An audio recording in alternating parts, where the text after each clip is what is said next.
그리고 이제 브랜드라는 걸 만들 때 저는 뭘 많이 하냐면요. 의인화를 많이 시켜요. 그러니까 사람을 만드는 거죠. 저 브랜드는 어떤 사람일 거야. 어떤 사람으로 만들어야지. 이렇게 많이 해요. 한 번은 그래서 제가 좋아하는 여자친구를 모델로 해서 브랜드를 기획하니까 그 사장님이 쓸데없는 짓 하지 말라고 하시더라고요. 자, 그래서 브랜드는 생애주기가 있어요. 우리 사람의 생애주기 많잖아요. 그러니까 도입기, 성장기, 성숙기, 쇠퇴기 이렇게 있잖아요. 브랜드도 마찬가지예요. 런칭해서 성장하고 성숙하고 나면은 반드시 리뉴얼해야 되는 시점들이 있어요. S자 커브. 끊임없이 S자 커브를 그리고 올라가야 되는 거죠. 이때 성숙기에서 쇠퇴기를 접어들 때 리뉴얼 타이밍을 잘못 잡아서 못한다면 결국 브랜드가 소멸을 하죠. 그러니까 자꾸 다 브랜드를 하시는 거예요. 그러니까 제가 처음에 근무하면서 가장 일을 많이 배웠던 본사가 다 브랜드였어요. 브랜드 한 5개 있었기 때문에. 그래서 저는 한동안은 다 브랜드는 필수라고 생각했어요. 왜? 좁은 땅에서 많은 결국에는 출점의 한계가 있기 때문에 계속 브랜드에서 어느 정도씩 출점을 해 나가야 된다라고 생각을 했었는데 지금은 좀 생각이 바뀌었어요. 그러니까 다 브랜드는 선택이다. 그리고 브랜드를 끊임없이 잘 가꾸고 성장시켜야 된다. 그러니까 일례로 맥도날드나 피자헛, 스타벅스 이런 데가 브랜드를 못 만들어서 세컨 브랜드를 만드는 게 아니에요. 나름의 이유들이 있어서 안 하는 거기 때문에 이제는 가능하면 다 브랜드보다는 하나의 브랜드를 만들어서 얘를 끊임없이 성장시켜가면서 같이 호흡하는 게 중요하지 않겠냐라는 게 요즘 생각입니다. 그래서 인간 중심으로 브랜드를 설계하다 보면은 6가지 특징이 있답니다. 물리성, 지성, 사회성, 감성, 인격성, 도덕성 이렇게요. 근데 저는 이렇게 복잡하게 설계하지 않아요. 좀 심플하게 가는 게 어떻게 하느냐? 딱 2개지만 봅니다. 외적인 면하고 내적인 면. 그래서 외적인 면은 인테리어로 그리고 디스플레이. 여기도 보면 디스플레이도 뭘 많잖아요. 그러니까 이게 이제 어떻게 보면 사람의 외형이라고 볼 수 있는 거죠. 그리고 내적인 거는 상품. 외식에선 메뉴고요. 그 다음에 서비스. 이렇게 해서 2가지로 딱 해서 정리를 하죠. 그리고 이제 사람으로 이렇게 설계를 하다 보니까 리뉴얼 때 되게 강점이 있더라고요. 예전에는 이렇게 머리를 싹 빗어서 이렇게 올백으로 넘기고 다녔었어요. 그래서 이제 머리를 빗을 때와 안 빗을 때 차이들이 있잖아요. 우리가 사람들 특히 이제 여성분들 같은 경우는 머리 스타일을 바꾸거나 뭐 저도 그렇지만 안경을 바꾸거나 그러면 사람이 좀 달라 보이죠. 그리고 옷을 좀 다르게 입으면 달라 보이기 때문에 브랜드는 저는 그렇게 리뉴얼을 좀 접근해요. 아, 좀 그러면은 자, 뭐 분위기가 바뀌었거나 잘 장소가 바뀌었으니까 옷을 좀 바꿔 입어보자. 맨날 정장만 입었으니까 좀 캐주얼하게 입어본다든지 머리 스타일을 바꿔본다든지 안경을 바꾼다든지 아니면 이제 은우님의 힘을 빌어서 싹 개조를 하겠죠. 뭐 영화 같은 데 보면 많이 나오잖아요. 정신은 그대로 두고 몸은 딱. 예. 그러니까 브랜드를 좀 그렇게 접근하는 부분들이 있고요. 이때 한 가지 잊어버리지 말아야 될 게 본질은 변하지 않는다는 거죠. 그러니까 제가 과학의 힘을 빌어서 신체를 새로 바꿨어요. 하지만 제 본질은 안 가죠. 어디 안 가죠. 예. 안성원이라는 본질은 그대로 있잖아요.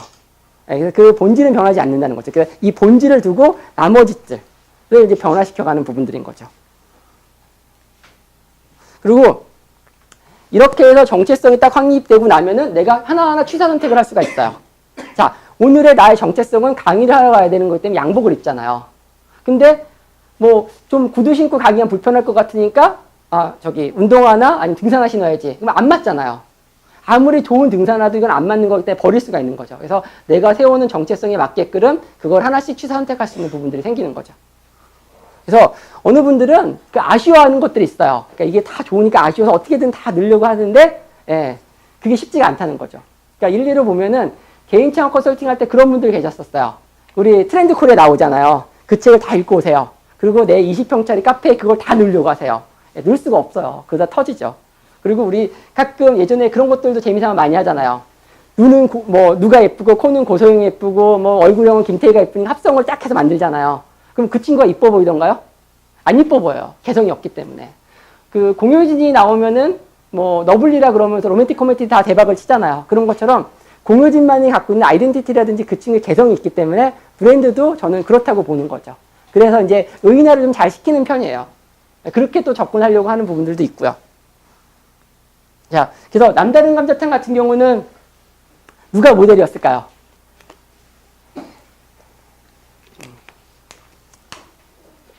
네, 오늘은 질문하실 분이 안 계시네요. 예, 맞아요. 이렇게 저로 했으면 좋겠는데, 예, 안타깝게도, 예, 저 이정열 대표님을 모델로 했습니다. 그래서 어떻게 했었냐면, 예, 마블 코믹스의 슈퍼히어로 컨셉으로, 저희가 이제 캐릭터를 개발한 거죠. 이렇게. 자, 욕심쟁이 마녀 돈가스라는 브랜드를 할 때는 이제 누구를 했었냐면요. 혹시 아시나요? 예전에 보면 지붕 뚫고 하이킥에서 빵꾸똥꾸로 유명한 아역 탤런트. 네, 이 친구는 그걸 기억을 되게 지워버리고 싶어 하더라고요. 그래서 이제 제가 이 친구를 모델로 한 거는 지금의 착하게 잘 자란 지금의 모습이 아니라요. 이때 이 모습이었어요. 예, 지붕 뚫고 하이킥에 나왔을 때 빵꾸똥꾸에 하는 약간은 뭐 악동적이고 욕심도 많고 하지만 결코 밉지 않은 이 캐릭터를 차용을 한 거였어요. 자, 그래서 이제 부터는 제가 이제 몇 가지 사례들을 중심으로 해서 말씀을 드릴게요. 자, 첫 번째는 이제 본사 인큐베이팅. 코리아 푸딩이라는 회사에 가서 제가 이제 본사 이제 인큐베이팅을 했었는데 여기 이제 대표이사님이 저한테 준 미션은 이거였습니다. 프랜차이즈 시스템 구축. 그래서 본사 수익의 극대화예요. 네, 딴 거 없어. 나는 돈 많이 벌고 싶으니까 경비 조금 쓰고 돈 많이 벌 수 있게 하라는 거였어요. 그래서 이미 마늘보쌈이라는 브랜드는 그 이제 방송들을 나가면서 본점이 매출하고 맛을 검증을 했었어요. 그래서 하고 싶다는 분이 와서 몇 분이 벌써 줄을 서서 1호점, 2호점, 뭐 3, 4호점이 이제 동네 그 주변으로 해서 나갔던 상황이었고요. 그리고 본격적인 사업을 해가는 초기 단계였고요. 그래서 제가 썼던 전략은 슈퍼바이저를 멀티바이저 시켰어요. 그래서 1년 반을 고생을 해서 2층짜리 사옥을 만들었고요. 네. 근데 물론 이제 사옥은 졌지만 저런 전략을 쓰면서 후폭풍이 많았어요. 원성도 많이 돋고 물론 무리하게 썼던 전략이기 때문에 지금으로서는 조금 앞으로 이제 그런 전략은 쓰지 말아야지. 직원들한테 원성 많이 받았어요. 이유가 뭐죠? 노동 강도 때문에요. 강도가 세진다. 네. 자, 제가 만들었어요. 모두 슈퍼바이저라고 있으니까 오픈바이저, 뭐 메뉴바이저 이렇게 했잖아요. 그래서 제가 멀티바이저라고 만들었습니다. 그래서 1년 반 만에 직원들을 멀티바이저 시켜서 가능했던 이유는요. 생산 공장을 갖고 있었어요. 김치 공장이 있었어요. 그래서 가맹비 이런 것도 다 딱 선택이 딱 그거였어요. 우리 김치 쓰고 삼겹살 쓴다 그러면은 웬만하면 다 내준 거예요. 보쌈이었기 때문에 상권이 안 좋고 뭐해도 배달로서 커버가 가능하다. 그러니까 이 부분이 첫 번째였어요. 그래서 미션들이 아주 심플했었어요. 또 직영물류 했었고요. 차도 다 자기 차량이었고요. 직원들이 배송들을 했었어요. 근데 아까 멀티바이저라고 말씀을 드렸고 이제 왜 원성을 드렸냐고 말씀드렸었는데 그 이유가 이거였어요. 자, 아침에 직원들 7시에 출근을 해요. 그럼 저하고 회의하고요. 8시부터 생산을 해요. 그러니까 저는 한 6시, 5시에 출근을 해서 쭉 전날 발주한 집계를 해요. 오늘 김치 이런 거 생산 얼마 할 건지. 그 다음에 배송 같이 한다 그랬죠. 배송 코스도 짜요. 그러니까 SV가 매장 관리하러 가면서 배송도 같이 가야 되는 거예요. 그리고 오픈은 오픈대로 나가야 되고요. 또 교육해야 되고요. 관리해야 되고. 그래서 관리나 교육은 제가 많이 맡아서 했었고요. 뭐 심지어는 본점 관리도 했었어요. 그러니까 이제 본점 관리나 뭐 교육 이런 거는 제가 커버를 많이 했고 오픈 같은 경우는 직원들이 나갔고 어차피 관리와 배송은 같이 묶어서 왔던 부분들 생산. 그래서 그 뭐 격리 여직원도 생산은 열이 없었으니까 심지어는 대표이사도 나와서 했었어요. 출생계들 다 이런 시스템 아닌가요? 그러니까 이렇게 하시는 데도 있고요, 안 하시는 데도 있어요. 그러니까 여기가 그게 좀 더 심하게 더 타이트하게 했던 거고요. 그렇게 다들 하지는 않으세요. 그러니까 그거는 그러니까 정답보다는 선택 부분인 거고요. 이분은 처음부터 로직이 확실했었어요. 내가 그렇게 습득한 노하우로 방송 나가서 매장 띄워놓고 매장이 딱 떠서 1호점 하겠다는 사람이 오니까 바로 매장은 처남한테 매각하고 그 돈으로 김치 공장부터 차렸어요. 그래서 처음에 혼자 김치 만들어서 혼자 오픈 뛰고 혼자 한 거예요. 그러다 이제 땐 되니까 이제 직원 1명 쓰고 2명 쓰고. 그래서 제가 딱 갔더니 동네에서 그 샤시하는 있잖아요. 그런 분이 와서 오픈바이저 하고 뭐 이상한 옷장 사던 분이 오셔갖고 뭐 하고 이런 상황이었어요. 근데 그런 것들을 정리를 하고 체계를 잡은 거죠. 그러니까 점주 교육이라는 것도 없었어요. 그래서 점주 본사 교육도 만들고 직영점 교육도 만들고 오픈 체계도 잡고 했던 거죠. 그래서 아까 저는 이제 직영 물류나 생산 공장 이런 것들 얘기를 했었는데 이건 선택인 거예요. 선택. 그래서 되게 요즘 누가 뭐 직영 물류라고 누가 다 아웃소싱 준다라고 얘기를 하시는데 저는 생각이 좀 달라요. 아까 같이 내가 정말로 브랜드를 잘 만들고 개념 설계를 잘해서 로열티를 받을 수 있다 라고 하시면 하셔도 돼요. 나이키가 그 얘기 많이 했어요. 자, 우리는 마케팅 기업이 제조 기업이 아니다라고요. 그러니까 나한테 그런 능력이 있으면은요, 내가 마케팅 하면서 쫙 다 아웃소싱 주고 해도 돼요. 근데 제가 로컬에서 브랜드를 가지고 이렇게 외식을 해보니까 쉽지가 않다는 거죠. 네. 자, 이제 보아라 같은 경우는 처음에 제가 딱 내려갔을 때 장사 잘 되는 감자탕 맛집 같은 느낌을 많이 받았어요. 그리고 가맹 사업을 하기에는 조금 부족한 부분을 느꼈던 부분이 있었고요. 그래서 고민도 하고 논의도 하고 논쟁도 했습니다. 그래서 맨날 아이디어 막 해고 정리해서 대표이사한테 올리면은 다 리젝 당했어요. 그러니까 물론 이제 조금 노말했던 부분도 있고 그 당시 이제 제일 문제가 됐던 것들을 항상 그 얘기 많이 했었어요. 자, 소비의 트렌드 주도권을 여성이 쥐고 있다. 그러니까 거기에 뭔가 컨셉에 맞춰서 막 짜다 보니까 늘 이렇게 초점이 모이다 보면은 비슷비슷해지는 거예요. 그래서 계속 그 부분 때문에 리젝을 당하다가 이 생각을 갖게 된 거죠. 자, 아무리 노력을 하더라도 팔리지 않는 상품은 결국 팔리지 않는다. 딱 이 답이 나온 거예요. 그러니까 제가 아무리 노력을 해서 아이디어를 짜내고 기획을 해서 올리고 뭐 같이 이제 직원들하고 해도 안 되는 거예요. 그러니까 계속 대표이사나 리젝을 당했죠. 그래서 이제 생각이 전환을 한 게 바로 이거예요. 예. 남다른 컨셉이 필요하겠다. 예. 이것도 제 머리에서 나온 거, 그렇죠? 이 부분도 그때 제가 이제 막 석박사 공부하고 나왔을 때라 세리 CEO를 한창 열심히 볼 때였었어요. 세리 CEO를 보다 보니까 그런 얘기가 나와서 그래, 아무리 노력해도 안 팔리는 거 안 팔리니까 뭔가에서 판을 뒤집어 보자라는 걸로 해갖고 이제 뒤집었죠. 자, 그래서 일단 타겟을 바꿨어요. 어떻게? 40대 직장 남성. 왜? 그때 제가 딱 40이었어요. 저를 타겟을 딱 놓고 한 거예요. 그리고 누구나 직장인들은 점심 한 끼 다 사 먹어요. 그 한 끼 사 먹는 점심을 든든하게 건강하게 몸에 좋게 딱 이 세 가지로 줄였어요. 그리고 아까 남다른 컨셉이라고 했잖아요. 그 남다른을 계속 하다 보니까 이 남자와 매칭이 되는 부분이 있어서 이제 이렇게 됐죠. 자, 남다른 감자탕이라고요. 네, 그래서 이제 남다른 감자탕이라는 네이밍이 나왔고요. 자, 이거를 계속 보면서 그 생각 많이 했어요. 야, 아이디어 정말 잘 됐다. 자, 남다른은 그대로 놔두고 뒤에 감자탕, 돈가스, 뭐만 붙여도 자, 이건 브랜드 다 된다. 다 브랜드하기 얼마나 좋아요. 놀부가 그렇잖아요. 놀부 부대찌개, 놀부 버섯 가듯이. 아, 이거 좀 기가 막히다라고 생각을 하고 있던 차에 요 자자를 살짝 바꾸는 이제 작업을 했죠. 그랬더니 남자탕이라 그러면서 정체성이 더 명확해진 거예요. 그래서 이제 이런 BI가 탄생을 한 거고요.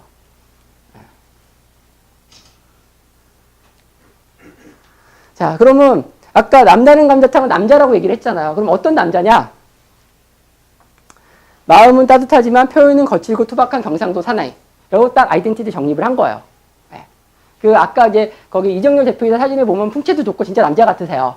그런 분한테 자꾸 여성적인 것만 섬세한 걸 갖고 막 얘기를 하다 보니까 뭔가 충돌되는 부분이 있었죠. 그래서 이제 그거를 싹 해서 이제 정리를 했던 부분들인 거고요. 그렇게 아이덴티티를 딱 정하고 나니까 자, 이 따뜻한 마음은 아까 했죠. 음식과 서비스라고요.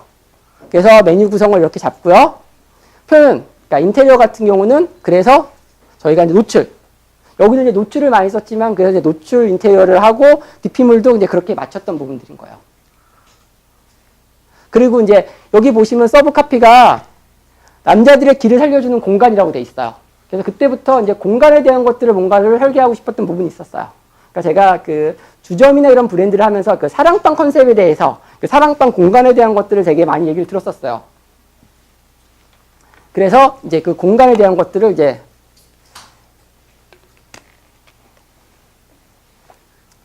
조금 더 정리를 해서 이제 좀 하고 싶었던 부분인 거죠. 그래서 이제 이렇게 딱 아이덴티티는 명확해졌죠. 마음은 따뜻하지만 표현은 거칠고 투박한 경상도 사나이로요. 자, 이렇게 브랜드 아이덴티티가 정해진 다음에 보통 대기업들은 IMC를 많이 해요. 근데 뭐 IMC까지 할 수 있는 부분들은 아니었기 때문에 저희는 싱글 보이스, 그러니까 일관된 하나의 목소리를 내자. 그래서 이제 거기에 맞게끔 취사 선택을 하면서 다 정리를 한 거예요. 아이디어를 쭉 갖고 오면 아 이건 맞아, 이건 쓰고 이건 아니야 버려. 이렇게 아까운 아이디어도 있었어요. 근데 저 일관성하고 안 맞기 때문에 포기하거나 버린 부분들이 있죠. 자, 그래서 이제 이런 브랜드 스토리를 갖고 로고송을 만들었어요. 혹시 로고송 들어보신 분들 계세요? 그 로고, 예, 로고송을 들어보시면은 그런 이제 그런 일관된 그 내용을 가사에 담았고요. 그다음 노래도 대표이사가 직접 불렀어요. 예, 제가 부르시라고 말씀을 드렸어요. 왜? 캐릭터가 대표였고 그걸 쭉 일관성을 유지하기 위해서는 대표이사가 부르는 게 맞고 그다음에 초기의 방송은 또 대표이사가 다 나갔어요. 예, 주방 가서 막 일하시는 것도 내가 직접 하시라고 나 시켰거든요. 자, 그리고 메뉴 스토리를 갖고서 일관되게 풀면서 후식까지. 뭐 가보신 분들은 아시겠지만, 활력수라 그래서 맥반석 들어있는 물을 주세요. 그러니까 보통 일반적으로 그냥 생수 주잖아요. 정수기에서 나온 물. 그렇지 않고 그런 걸 쓰고 후식도 이제 그냥 커피나 이런 거 말고 삼지구엽초 달인 물이라 그래서 이제 그런 것들을 했고. 그래서 그 남자들한테 좋은 뭐 그런 쭉 일관성 있는 것들을 유지하기 위해서 그런 것들을 했었어요. 지금도 이렇게 삼지구엽초 물을 하시고 뭐 그런 것들은 잘 모르겠지만 그 당시에는 이 일관성을 유지하기 위해서 이제 후식까지도 그렇게 고려를 했었죠.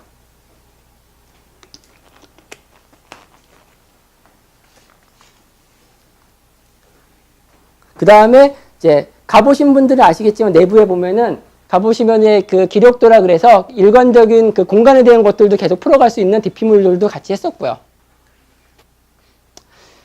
뭐 이제 이거를 이제 쭉 정리하다 보니까 그 남다른 감자탕을 기획해서 런칭한 지 한 이제 10년 정도 됐더라고요. 여기 남다른 감자탕 본부장님도 와 계시지만 그래서 그런 생각들을 해봤어요.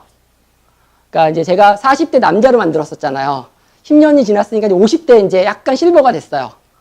그래서 야 이거를 좀 리뉴얼 해보면 어떨까? 내가 만약에 브랜드 매니저 담당자면은 어떻게 리뉴얼 할 것인가를 이제 한번 고민을 했죠. 이 강의 준비를 하면서.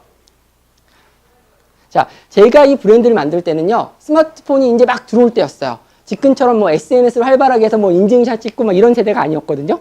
그 얘기는 뭐냐면요, 트렌드가 이제 바뀌었다는 거죠. 자, 트렌드가 바뀌었다는 얘기는, 자, 어필 포인트도 좀 달라져야 되지 않을까라는 거죠. 네. 그래서 저라면 어떻게 하겠냐? 청춘이라는 키워드를 가지고서 바카스 컨셉을 들여다가 리뉴얼을 하고 싶어. 리뉴얼 할 것 같아요, 저라면은. 그러니까 쉽게 얘기하면은 아까 슈퍼히어로 같은 느낌인데 요즘 다 좋아하시죠? 원어원의 강다니엘인가요? 네, 그런 식으로 싹 좀 뭔가를 이제 해보고 싶은 부분이 있죠. 해보면 어떨까 하는 그런 생각들도 갖고 그런 생각들을 이제 해서 한번 정리를 해봤어요. 그러니까 참고하시라고요. 그래서 이제 이런 것들은 저 나름의 그냥 접근 방식들인 거예요. 그러니까 이게 꼭 맞다 틀리다는 모르겠지만 저는 이렇게 쭉 풀어가다 보니까 얘기가 좀 잘 풀리더라. 그리고 또 그렇게 얘기가 잘 풀린 것들이 브랜드도 잘 됐었어요. 자, 이제 개인 브랜드를 하면서 이제 브랜드화 시켰던 것들에 대해서 하기를 얘기해 드릴게요. 자, 착하고 통크 왕돈가스. 유치찬란한 네이밍이죠? 이거는 정말로 조그만 개인 매장이었어요. 요거 한 반 정도 되는. 사장님이 주점을 하다가 잘 안 되셔서 리모델링 하는 걸 때문에 제가 컨설팅을 했었는데 예전에 돈가스 했던 기억도 있고 상권을 보니 아, 한국식 왕돈가스 하면 괜찮다는 생각이 들더라고요. 그래서 그걸로 정했는데 뭔가 좀 부족했어요. 제가 돈가스 브랜드를 한 3개 하고는 돈가스를 안 먹어요. 느끼함이 자꾸 생각이 나서. 그래서 우리가 중국집이나 이런 데 가면 그 느끼함 잡으려고 볶음밥 시키면 짬뽕 국물 주죠. 그래서 처음에는 짬뽕 국물을 줘볼까 했는데 아, 이게 또 돈가스집 매장 동선하고 안 맞는 거죠. 그래서 생각해서 낸 게 이거예요. 국물 떡볶이. 그래서 크림 스프를 많이 주잖아요. 그거 대신 국물 떡볶이를 한번 줘보자. 그러면 그 국물 떠먹으면서 느끼함도 맞을 수 있고 잘 맞은 구명이 되지 않을까. 예, 의외로 잘 맞았어요. 예. 근데 이런 것들을 보면은 그런 얘기 하세요. 어떻게 그런 아이디어를 뽑아냈느냐. 예, 물론 제 머릿속에서 나오는 것도 있지 않지만 얘기하는 과정들이 있어요. 계속 막 얘기하다 보면 그게 쫙 좁혀서 어느 순간은 탁 하고 이제 보통 우리가 임계점이라 그러잖아요. 그런 것좀 딱 이게 발화가 되면서 쭉 스토리가 풀리는 경우들이 있어요. 그래서 저한테 만나면은 저런 정답을 바로 원하세요. 근데 사실 저는 저런 정답을 갖고 있지는 않아요. 그러니까 남다른 감자탕 때도 그랬고 그런 과정 속에서 직원들하고 일을 풀어가면서 어떤 게 모여서 그 임계점을 돌파하면서 그게 브랜드들이 완성이 되고 이제 성공을 하는 거지 그렇게 이렇게 딱 정답을 갖고 있다 딱 이렇게 내놓거나 그렇지는 않아지더라고요. 자. 그래서 이제 여기까지 했으면 이 브랜드가 안 됐겠죠. 그 다음에 외돔에 있는 한 사장님 오셨어요. 순두부집을 하셨는데 하루에 많이 팔아야 5만 원, 10만 원 판다는 거예요. 어떻게 했으면 좋겠냐. 그래서 이 사례를 갖고 조금 뒤집었어요. 어떻게? 여기에다가는 무한리필 셀프바를 붙인 거예요. 이유는 매장도 컸어요. 인건비를 줄이고 동선을 짚고 뭐 이렇게 해보니까 여기는 그렇게 푸는 게 훨씬 더 나을 거라고 생각을 한 거죠. 그래서 만들어진 게 돈가스 몬스터라는 브랜드였어요. 그러니까 요 두 가지는 어떻게 보면 가성비였어요. 그리고 돈가스 몬스터였기 때문에 돈가스가 조금 모양이 안 이뻐도 문제될 게 없었어요. 그래서 한 140, 150g짜리 돈등심을 최대한 넓게 핀 거예요. 얇고 넓게. 예, 그래서 정말로 비주얼적으로 보면은 악소리 나게끔요. 예, 그렇게 해서 이제 풀었던 부분들이죠. 그래서 무한리필 셀프바에는 기본적으로 뭐 스프, 국물 떡볶이, 뭐 샐러드나 밑반찬들. 그래서 서빙이나 이런 부분들을 많이 줄인 거죠. 그래서 적은 인원으로 어쨌든 효율적으로 운영할 수 있게끔요. 그래서 요거로 해서 요 매장이 그래도 일평균 한 80만 원까지 찍었어요. 그러니까 찍고 나니까 야, 요거는 시장에서 먹힐 것 같다. 브랜드 한번 만들어 봐야지. 그래서 거기다가 컨셉하고 스토리를 이제 엮기 시작을 한 거죠. 그래서 탄생한 게 아까 보신 욕심쟁이 마녀 돈가스예요. 그 빵꾸똥꾸야 걔 애를 생각하면서 얘를 한 거죠. 그래서 요런 캐릭도 나오고 뭐 글씨체라든지 전체적인 것들이 만들어진 거예요. 그래서 이렇게 쭉 내려오면서 제일 메인 포커스는 가성비였어요. 가성비. 그때 설계했던 거를 보면은 왕돈가스를 6,500원, 6,900원에 파는 거였으니까요. 근데 한국식 왕돈가스만 6,500원, 6,900원이었죠. 나머지들은 제대로 다 받았어요. 왜? 이익률이 나와야 되기 때문에였던 거죠. 그리고 나중에 어떻게 될지 모르기 때문에 판매가는 일단 7,500원 이렇게 다 높게 잡아놨어요. 그리고 오픈 기념 이벤트라 그래서 6,500원, 6,900원에 판 거예요. 나중에 원가적인 압력을 받거나 문제가 생기면 언제든지 가격을 올렸을 때 소비자 저항을 안 받게끔요.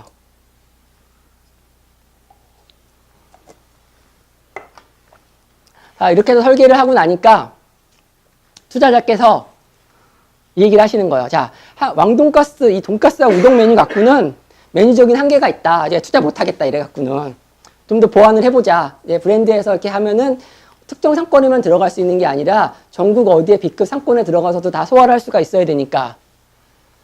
그래서 이제 1단계적으로 제가 시도한 부분이 예전에 이제 접시 한가득이라는 매장을 컨설팅을 했던 메뉴들이 있어요. 그걸 이제 녹여 놓은 거죠, 여기다가. 메뉴만. 그러니까 기본적인 스파게티. 우리가 흔히 얘기하는 크림 스파게티하고 토마토 스파게티. 요 기본 스파게티만 이제 보강을 하면서 가격을 9,000원대에 양은 1.5배로 주는 거였어요. 아까 이제 메인 포커스가 가성비였잖아요. 그래서 메인 대표 메뉴인 왕돈가스 그렇게 크게 나가고요. 그 다음에 기본 파스타. 그러니까 물론 다른 파스타도 있었지만 기본이 되는 것만 조금 저렴하다는 느낌의 양을 많이 주는. 그리고 그 무한리필 셀프파를 운영을 했기 때문에요. 내가 기본 양을 적게 주면 셀프파 걸 많이 갖다 먹는 거고요. 기본 양을 많이 주게 되면은 셀프파에서 갖다 먹는 양이 줄어드니까 원가적인 부분은 어느 정도 맞출 수가 있겠더라고요. 그랬는데 또 리젝을 당했어요. 예, 이거 갖고는 안 되겠다. 또 뭘 해갖고 와라. 그래서 두 번째로 한 게 뭐냐면은 이제 펜몬이라는 매장을 컨설팅할 때 했던 메뉴들이 있어요. 밥류 메뉴들. 예, 이걸 이제 거기다 녹여놨죠. 그래서 생각했던 거는 이제 테이크아웃 좀 더 강화시키고 이제 컵밥이나 컵볶이, 뭐 냉동 볶음밥까지 생각을 했던 거예요. 그러니까 사실은 한국식 왕돈가스는 특성상 포장하기 되게 쉽지가 않아요. 그래서 이제 요렇게 해서 했더니 아, 요거는 그래 괜찮겠다. 그래서 그럼 어떻게 할 거냐가 돼서 이제 정해진 아이덴티티가 이거예요. 캐주얼 푸드 카페로 갑시다. 그리고 메뉴들이 저렇게 붙으면서 한 가지 또 문제가 뭐가 생겼냐면요. 그 개인 매장을 설계할 때는 본사 수익이 안 들어갔어요. 그러니까 6,500원, 6,900원을 팔아도 점주가 수익률이 괜찮았는데 본사 수익을 넣어보니까 이 원가적인 압박을 받기 시작을 하는 거예요. 그래서 이제 가성비가 무너져서 지금식으로 따지면은 가심비라는 걸로 이제 얘기가 정리가 된 거죠. 인테리어 컨셉 조금 더 올리고 이러면서 그 스쿨푸드 그런 느낌으로 뭐 접근해 보자. 뭐 이런 식의 얘기들에 대해서 이제 결론은 여기까지 해서 이제 기획서는 이제 마무리가 된 거였고요.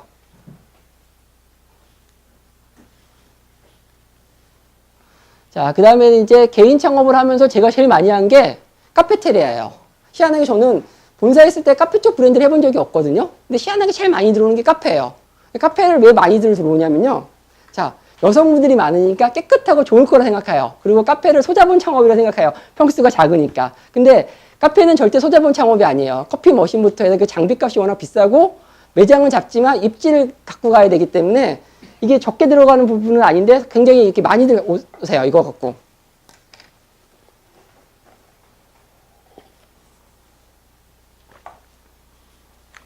근데 한결같이 얘기하시는 게 있어요, 저한테.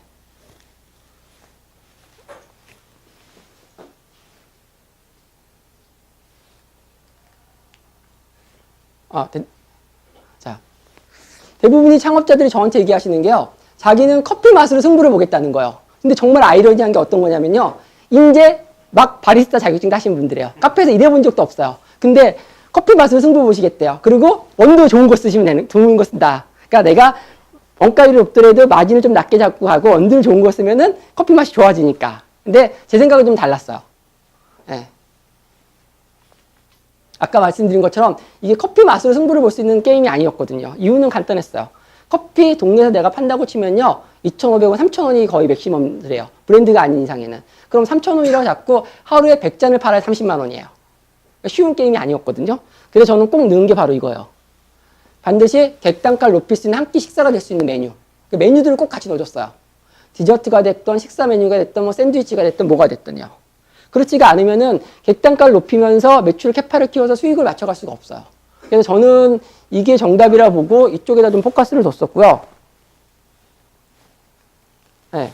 그래서 이제 이런 메뉴들을 이제 같이 넣었었죠. 그리고 이제 커피 맛은 저는 이거를 기준으로 많이 설계를 했었어요. 오늘 혹시 브라운백 커피에서 오셨나요? 네. 그래서 커피 맛은 사실 되게 상대적인 부분도 있고 맛있다 맛없다의 기준들이 좀 다르기 때문에 저는 이 사이드 메뉴 궁합, 그러니까 내가 사이드 메뉴가 식사를 갖고 가느냐 아니면 디저트 쪽으로 갖고 가느냐. 그래서 식사 쪽 메뉴들은 조금 마일드하거나 라이트하게 전 설계를 했었고요. 디저트, 그래서 뭐 마카롱이라든지 타르트라든지 이런 과일 쪽 타르트, 이래서 단맛이 강한 것들은 좀 더 진하고 무거운 맛을 줬거든요. 그렇게 설계를 많이 했었어요. 뭐 커피를 하시니까 더 잘하실 것 같은데 커피 이렇게 보통 매장 이렇게 하실 때는 어떻게 설계를 하세요? 예.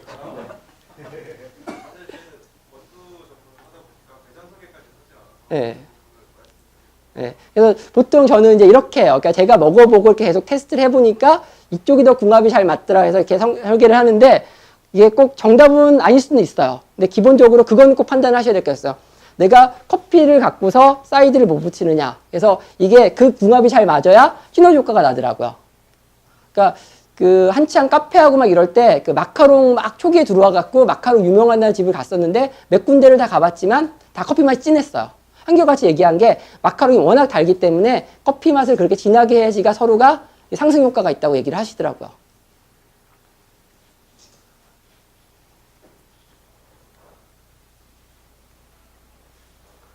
자, 뭐 이제 강의 이제 거의 마지막 이제 정리 내용들이 될 것 같고요. 그래서 제가 이제 하면서 느꼈던 걸 가지고서 몇 가지 이제 정리를 해봤어요. 그래서 그 가맹 사업이 잘 될 수 있는 아이템만 찾지 말고 브랜드 성장 스토리를 만들었으면 좋겠다는 거예요. 그러니까 아까 말씀드린 것처럼 전에는 저는 다 브랜드는 필수라고 생각했어요. 그래서 본사가 어느 정도 시스템을 갖춰지고 공장과 물류가 있기 때문에 거기에 계속 다 브랜드를 하면서 메인 브랜드와 시너지 효과를 낼 수 있는, 뭐 예를 들어 보쌈 같은 경우는 메인 브랜드 삼겹살 쓰잖아요. 돼지 쪽이고. 그러면 거기와 연결돼서 공통으로 뭘 할 수 있는 것들을 라인업을 계속 잡아나가는 게 좋지 않겠냐라고 많이 설계를 했었고 그랬었는데 최근에는 좀 생각들이 많이 바뀐 부분들인 거죠. 그래서 이런 예를 들 수 있는 게 이 부분이에요. 방탄소년단. 기사도 아마 났어요. 저도 이제 기사를 보고 내용을 추적하면서 이제 한 건데, 자, 소형 기획사가 한 방탄소년단 어떻게 정장에 올릴 수 있었을까는 이거죠. 전형적인 스토리텔링 아이돌이라고 얘기를 하더라고요. 그러니까 이 아이돌이 데뷔하면서 스토리텔링을 하는 거는 방탄소년단이 처음은 아니래요. SM에서 기획이나 이렇게 기획사들이 할 때는 이 데뷔하기 전에 이미 스토리를 만든대요. 근데 여기까지라는 거예요. 그러니까 데뷔할 때 스토리는 만드는데 그 이유가 없다는 거예요. 근데 방탄소년단은 다르게 걔네들이 성장하면서 같이 성장을 하는 거죠. 좀 팬덤이라 그러잖아요. 그러니까 팬들이 그 노래를 듣고 그 또래들이기 때문에 같이 공감하고 소통하면서 이제 계속 가기 때문에 이 부분에 있어서 큰 얘기를 많이 하더라고요. 그래서 아까 이제 브랜드 얘기를 하면서 제가 사람을 비유하고 생애 주기를 얘기했던 부분들이 그런 것들이에요. 예. 이거를 같이 가면서 같이 뭔가 되지 않으면은 결국 따로 놀다 보면은 이제 외면되는 거죠. 그래서 브랜드를 할 때는 이 소통하고 공감하고 교감을 가질 수 있게끔. 그래서 가능하면은 계속 다 브랜드를 만들고, 그러니까 다 브랜드를 한다 보면 거기에 집중된 역량들이 있어요. 그러니까 그거를 갖고 기존 브랜드를 리뉴얼하거나 뭔가 다른 전략을 짜면 어떨까라는 생각들을 많이 해요. 그러니까 저도 다브랜드 있는 본사에 있었지만 본사가 뭔가 신규 브랜드를 하면은요, 얘가 성공해야 되잖아요. 본사 핵심 인력은 다 여기 집중해 있어요. 근데 집중돼서 이거를 했는데 1년이나 1년 반 만에 얘가 실패를 했다. 그러면 기존 브랜드 인력을 다 빼와서 했기 때문에 기존 브랜드도 죽어 있어요. 왜? 이거 한다고 지원도 안 해주고 여기는 다 관심을 껐기 때문에 얘네도 이미 죽어 있어. 그러니까 얘네도 다시 살리려니까 힘든 거예요.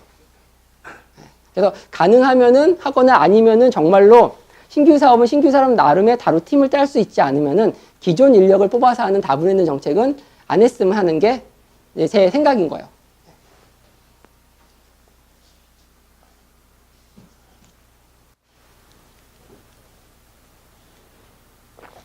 자, 그 다음에 이제 시장의 변화를 예측하고 대응하는 전략이 필요하다. 그 사례를 볼 수 있는 것들이요. 이거예요. 자, 시장이 변하면은요, 리타겟팅이 필요해요. 리타겟팅을 하다 보면은 새로운 시장을 보일 수가 있고 새로운 시장을 내가 선점할 수 있는 부분들이 생기거든요.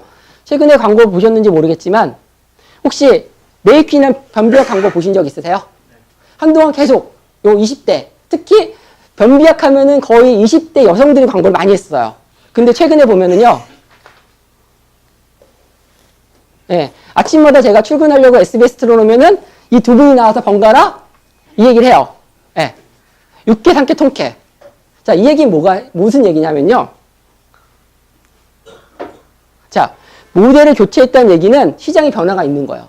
기존에 이 시장이 더 이상 먹히지 않거나 아니면은 소고점이 바뀌어야 되면서 이쪽 세대가 새로운 시장이라는 거죠. 그래서 모델을 교체함으로 인해서 소고점을 바꾸고 새로운 시장을 먼저 선점하겠다는 것들일 거예요. 그러니까 저렇게 모델을 바꿔서 저렇게 광고를 아침마다 공중파나 이런 데 엄청나게 때려낸 얘기는 저쪽에 엄청난 시장이 있다는 거죠. 예. 전에 생각했던 그런 젊은 여성들에 대한 타겟보다는 이제 바뀐 부분들이 생기는 거죠. 그래서 브랜드도 마찬가지라고 보는 거죠. 예. 그래서 그 출점이 잘 될 수 있는 새로운 아이템을 찾기 위해서 해외 벤치마킹들 많이 다니세요. 그리고 많은 것들을 하시는데 과연 그 노력과 투자를 갖고 기존 브랜드 리뉴얼을 쏟으면 과연 기존 브랜드가 더 좋아지지 않을까? 네, 그런 생각들을 갖습니다. 자, 마지막으로 이제 말씀드리고 싶은 거는요. 작은 성공의 경험이 흐름을 타면 더 큰 목표도 성공할 수 있다. 대부분 이제 브랜드나 이런 것들 하다 보면은요. 한 번에 뭔가 완벽한 걸 알려고 하세요. 단계 없이. 예, 그러면 좋겠는데, 예, 한 번에 완벽한 거는 할 수가 없어요.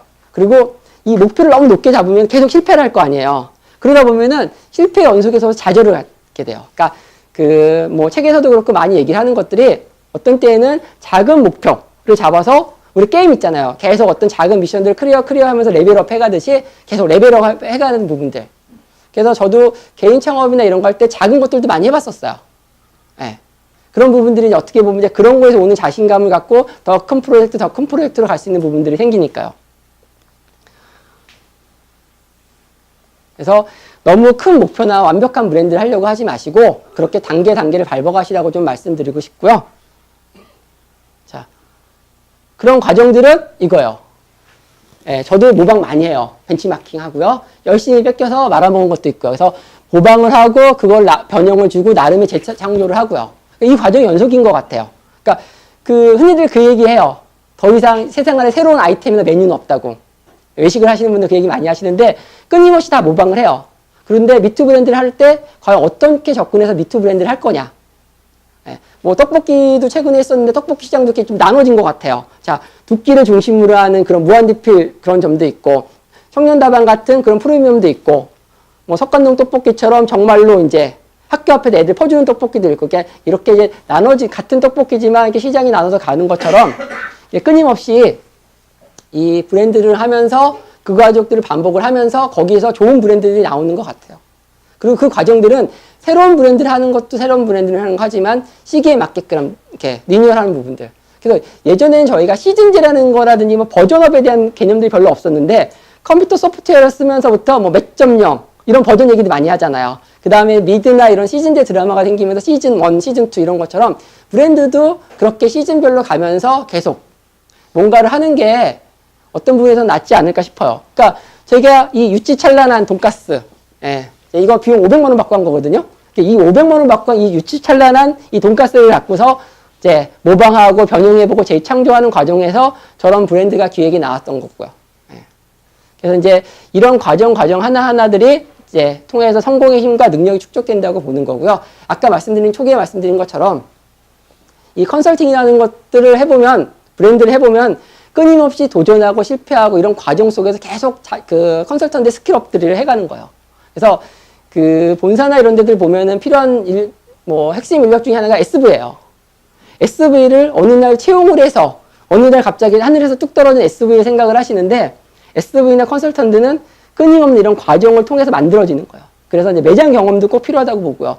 제가 점장을 한 2년을 했어요. 1년씩 2번을. 밥집 점장도 해보고 삼겹살집, 보쌈, 주점 점장들도 해보면서 그 느끼고 배운 것들이 있어요. 그런 것들을 갖고 가맹점을 교육하거나 브랜드를 설계하거나 하는데 이제 반영이 되는 부분들인 거죠. 그래서 이제 외식을 한다고 하시면 저는 이제 현장 경험들을 좀 해봤으면 하시는 부분들이 좀 있어요. 그래서 그런 것들이 축적된 것 같고, 아니면 그게 어려우면은 교육이라든지, 정말로 내가 현장에 가 있어서 정말 힘들다고 하면은 최소 하루나 일주일, 2, 3일 정도라도 가서 같이 해보는 것들. 그래서 제가 브랜드를 새로 가거나 뭘 하면은 꼭 현장을 가봐요. 그래서 직영점이나 이런 데서 최소한 2, 3일, 한 일주일 정도는 같이 사이클을 돌아봐요. 하면서 보다 보면은 이제, 보이는 것도 있고, 여러 가지들 볼 수 있는 부분들이 있으니까요. 그렇게 해서 이렇게 맞춰왔던 부분들이고요. 자, 이제 제 강의는 이렇게 해서 정리하고요. 이제 그 질문을 좀 많이 받으면 좋다고 얘기를 하셔서 조금 짧게 일찍 끝냈어요. 그래서 궁금하신 것들 있으면은 제가 질의응답에 답변을 해드리겠습니다. 네, 제 강의 잘 들어주셔서 감사합니다. 질의응답 받기 전에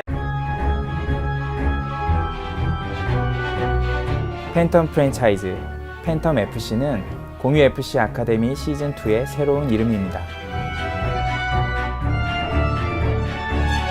이번 공유 FC 아카데미는 더욱 강력해졌습니다. 11명의 실무자 지식 나눔이 프랜차이즈 산업의 아름다운 지식 하모니가 되어 널리 퍼질 것입니다.